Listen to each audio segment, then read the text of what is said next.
Hello, everybody. I'm Dr. Greg Sloop, and it's time for Live at 5 on this Thursday, November 14th, 2024.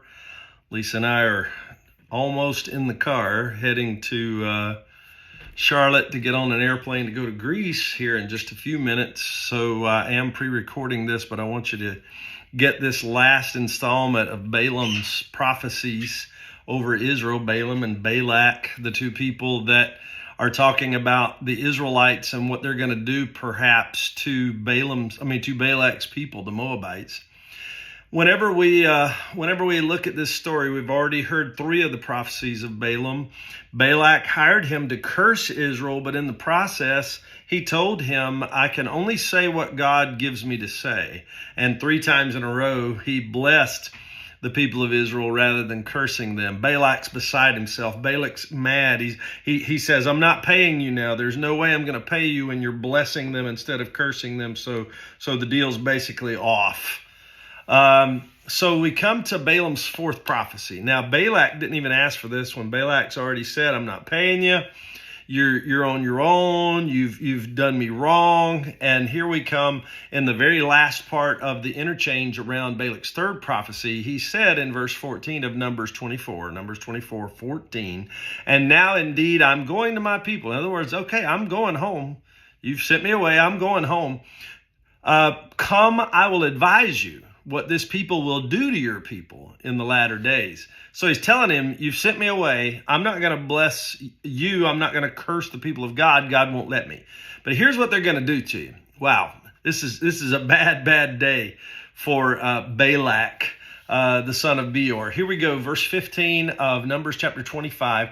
So he took up his oracle, that being Balaam, and said, the utterance of Balaam, the son of Beor, and the utterance of the man whose eyes are open, the utterance of him who hears the words of God and has knowledge of the Most High, who sees the vision of the Almighty, who falls down with eyes wide open. He's saying, listen, I'm hearing from God. This is all straight from the mouth of the Father. You're getting this straight from heaven, and I want you to understand, I'm not just making this up. This comes from the source. Then we go to verse 17. He says, I see him, but not now. I behold him, but not near. A star shall come out of Jacob. A scepter shall rise out of Israel, and batter the brow of Moab. Shatter the forehead is another way to interpret that, the brow of Moab, and destroy all the sons of tumult, which could also be interpreted from the Hebrew word sheth, all the sons of tumult. And Edom shall be a possession. Seir also, his enemies, shall be a possession, while Israel does valiantly or mightily. Out of Jacob one shall have dominion, or one shall rule, and destroy the remains of the city. Then he looked on Amalek and took up his oracle and said, Amalek was first among the nations, but shall be last until he perishes. And then he looked on the Kenites, and he took up his oracle and said, firm is your dwelling place, and your nest is set in the rock. Nevertheless, Cain shall be burned. How long until Asher carries you away captive? And then he took up his oracle and said, alas, who shall live when God does this? But ships shall come from the coasts of Cyprus or Kittim, and they shall afflict Asher and afflict Eber, and so shall Amalek, or he or that one. So shall he or that one until he perishes. So Balaam rose and departed and returned to his place. Balak also went his way.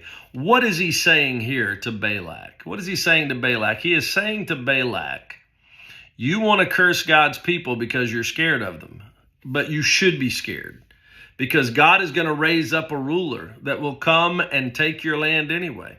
It may not happen now. It's afar off. But you got to understand something. When God blesses Israel, there's nothing you can do to stand in their way. I believe that's a true statement for all of God's people. When God blesses us, nothing can stand in the way of our blessing. But in this particular case, God sent word through Balaam to say, Balak, you're wasting your time. There's nothing you can do to stop the will and purpose and plan of God from happening for Israel. They're my people. They're blessed. Just get out of the way. And I think that's what we ought to remember, is that God has his hand on us. He has his hand on our future. He knows what's coming, and he knows how to bless us best. And we need to trust him, even in times when it looks like everybody's trying to work against us. God's got his hand on our situation, and he's going to take care of us if we'll just trust him. And that's the word for today. Can't see who all's on with us right now, but I want you to know we're thankful for you. Whatever time of day or night you watch, it's our honor to present this every day, Sunday through Friday. Now, I do want to remind you one more time, we will not be here tomorrow or Sunday through Friday next week, or Sunday or Monday the following week. We're going to miss about 8 live at 5s. Because we'll be in Greece and in Scotland for the next 10, 11 days. And then we'll be back, and we'll crank it right back up on that Tuesday of Thanksgiving week. We're doing mission work, and we're having a little time for ourselves. It's going to be great. I'm looking forward to it so much. And I'm excited that Lisa's going with me this time. It's going to be great. Thank you for your patience. We'll be sending lots of pictures and videos and updates from what's happening in Greece and Scotland. We do have a couple of meetings and preaching engagements in Greece, and then we have a whole week of meetings and AGM, they call it, in Scotland, which is like our National Assembly. So we're looking forward to it. It's going to be a busy time. We want to keep you updated, but we won't be doing live at 5, because at 5 here, it's going to be midnight in Greece, and it's going to be at least 10 or 11 in Scotland, depending on what part we're in. So thank you for your patience. We'll see you again in about 11 or 12 days online for live at 5. And we will definitely see you about every day with pictures and videos of things that are going on. Thank you for being with us. Spend time with God every day in the Word of God and prayer.